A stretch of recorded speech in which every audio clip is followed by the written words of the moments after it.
So, hey guys, you're very welcome to our Engage People videocast. Our purpose is to align business with talent. I'm delighted to be joined today by my colleague Stephen Bent, who's a specialist in the insurance marketplace. So, Stephen, we'll talk all things insurance. Before I jump into that, it's obviously we're a few months into COVID-19. How have things been with you?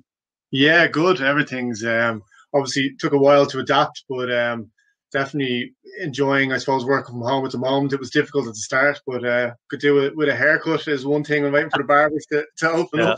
Yeah, One thing I'm looking forward to. But no, it's been good. Everything I've kept myself active as I've seen. Spoke to you about Paul about the 5K a day in May, which was successful. We raised €3,000 for the Ivy Trust Hostel, which was great. So it was good initiative to get involved in to physically and mentally just keep myself sharp during the time. So it's been good.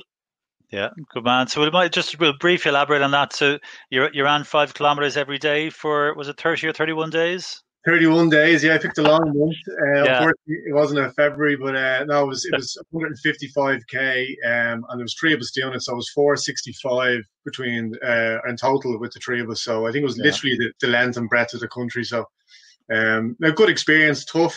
First week or two was fine. Then third week mentally it was tough, and then last week physically it was tough. Yeah. But got it done, and got a good raise on funds there. So we were happy with everything. So Yeah, went well, well. well done. Yeah, with brilliant fundraising there, really impressive stuff. So, do you want to tell me? I mean, obviously the market's it's been a different marketplace over the last while. Do you want to maybe tell us a little bit about your sort of area of focus, and then maybe how the market's been over recent months would be good to hear about. Yeah, great. So as you know, I've obviously been in insurance recruitment for over 4 years now. So I specialize primarily in the general space. So work with a number of brokers nationwide throughout the country. In the general space across areas like personal, commercial, claims, underwriting, business development. So as the market, in the last couple of months, it's been difficult for everybody, especially kind of mid March to end of April. Some staff have been furloughed or made redundant, unfortunately. But most clients have managed to adapt and have been able to retain staff, which has been positive. And I suppose their real focus at the moment, what I'm seeing is just on the policy retention with their existing clients, which is important. Looking at new business strategies going forward, and new product and offering and development, which is really the areas that they're keen to develop. Yeah, very good. And I know in your role as client service manager, I mean, it really strikes me, it's very much a nationwide position. Like you could be working really with companies all over Ireland. Has that always been the case within the insurance space, or is that more of a recent trend? Well, there's lots of the southeast around Wexford, Waterford's becoming a big hub. They put the IDA have put a lot of resources into moving some companies out of Dublin. The likes of Limerick, Cork, like a lot of my clients will be in Cork. Have clients in Kerry, Donegal, Sligo. So literally, Hmm. there's a good spread of brokers around the country. So it's definitely been some companies are very Dublin focused, but I Yeah, found that there's been a lot of hiring outside of that, which has yeah, of been course.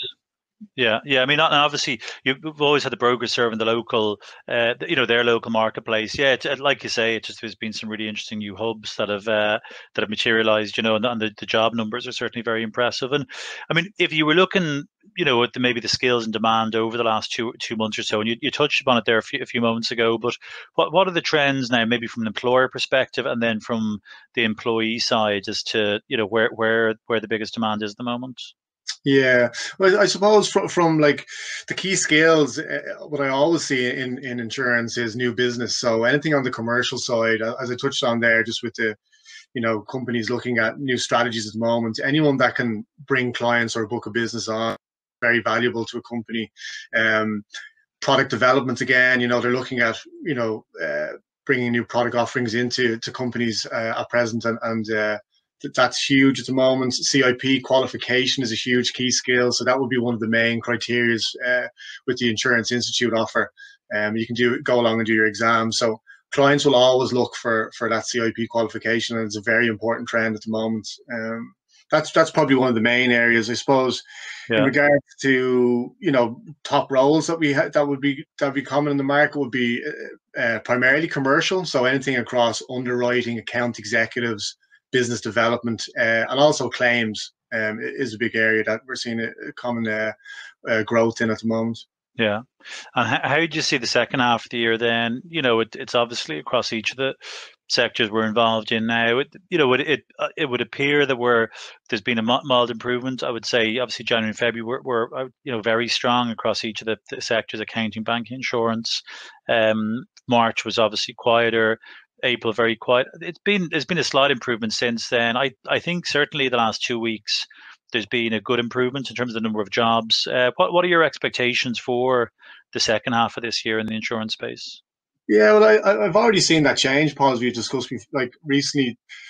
Like as you touched on there, mid March to end of April was quite enough. We did manage to make one or two placements, which was great. Mm, But I think from the start of May till now, we've really seen a shift with the government putting the roadmap in place. Clients can see that there's light at the end of the tunnel, and they're looking to really push forward for the second half of the year. There's a lot of good staff that either been furloughed or made redundant, so they're trying to get ahead of their competitors on that side, and looking to plan additional headcount. I think remote working will be key to the hiring process. Like, social distancing rules still apply for the mm, foreseeable. There is a lot of clients that are classed as maybe old school or traditional that weren't maybe in favor of it, but I think that has obviously changed because of what's happened recently. And there'll definitely be an increase in temporary and contract roles to deal with the increased workload as well. So. yeah. Yeah, of course. And what advice would you give, Stephen? I mean, obviously, well, in typical times, I have the pleasure of sitting close to you. You're very good at preparing candidates for interview, for chatting to them about, the marketplace, what's going to. What sort of advice would you give, maybe if someone's in a role at the moment and considering options? What would be the top sort of two or three things maybe to consider when it comes to their job search?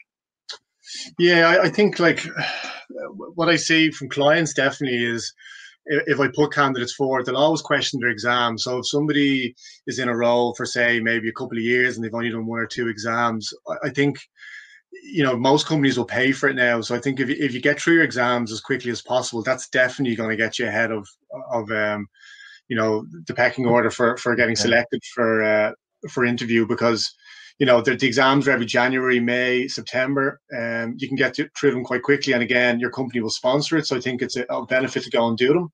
The other one would be, if you're looking at a role or a company, to look at their current staff maybe on LinkedIn and see how they've progressed, because a lot of companies or a lot of candidates are finding it difficult to progress within a company. Like I've had a couple of calls this morning, and I've had a candidate in a position for 2 or 3 years, and you just can't see anywhere to go within the company, and he's getting a little bit kind of disillusioned just on where his career is going to go. So I think that's important to see a clear career progression within the company. Yeah, yeah, very good.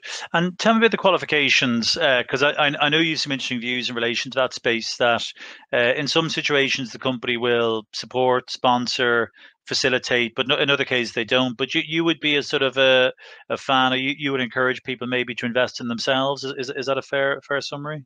Yeah, I think it has to come from within yourself. It's important. Like, obviously, companies are there to assist you, but like I've actually done my PDI-01 myself, which is the nature of insurance, to get a better understanding of the market. I found it very useful. The online training, it's a very easy platform to use. As I said again, there's 3 times a year, so every January, May, and September. It's very flexible around your working day. And the Insurance Institute, they're very hands-on on giving information out. Like I'm getting a lot of candidates that are returning from either the likes of Australia, London, Canada, and maybe they've done their exams previously or worked in the Irish market, but you need to keep up your CPD hours. And if you haven't done that, you need to contact the institute to see where you stand regarding your exams, because clients will look at that if you're coming back into the market. They want to make sure that you're up to date on your compliance. And that's really an important area. So all the information is on the Insurance Institute website, which is the iii.ie, and you can see everything that you need to know there. And as I said, reach out to them and just find out as much information as you can, and it really will help with your job search going forward. Yeah, brilliant. Look, that sounds like sterling advice then. So, and it's obviously, it's very clear that when you're speaking to companies about hiring, it seems to come up in conversation regularly. So I know it's very useful information to pass on. And I mean, just before I wrap up, in terms of the market at the moment, what's keeping you busy right now? Yeah, well, we always kind of have roles in the areas of personal lines and commercial. As I mentioned earlier on, the top roles really are the business development and account executives in that space. Hmm. So there's plenty going on there. The companies that are hiring would be the Irish owned mid-sized brokers are looking to expand now. The insurance companies and brokers in the Irish market from Brexit, and there's also a lot of specialist claims companies that are looking to kind of add additional headcount at the moment. So yeah, no, it's been very busy. I'm looking forward to as the second half of the year. Obviously, we had some really good momentum going, and unfortunately, kind of what's happened has slowed things down again. But there has been a lot of clients contacting us recently, and I am very positive on how the second half is going to look. So if there's anybody out there watching this that's interested in a move or looking for more information, feel free to contact me. I'm always willing to help and give as much advice as I can in the market. So. Yeah, good stuff. Yeah, and it's Stephen at engagepeople.ie is Stephen's email address. Yeah, and look, I just wish you the best of luck, Stephen. There's we've been over the course of the last year and a half, we've been very impressed your ability to just you seem to be an integral part of the sector. You've obviously a very good network in the space. You're here, there, and everywhere building these relationships now. So look, the best of luck for the second half of this year, and look forward to chatting about it again soon. Yeah, really appreciate it. Thanks for the time, Paul. Cool. Cheers. Cheers.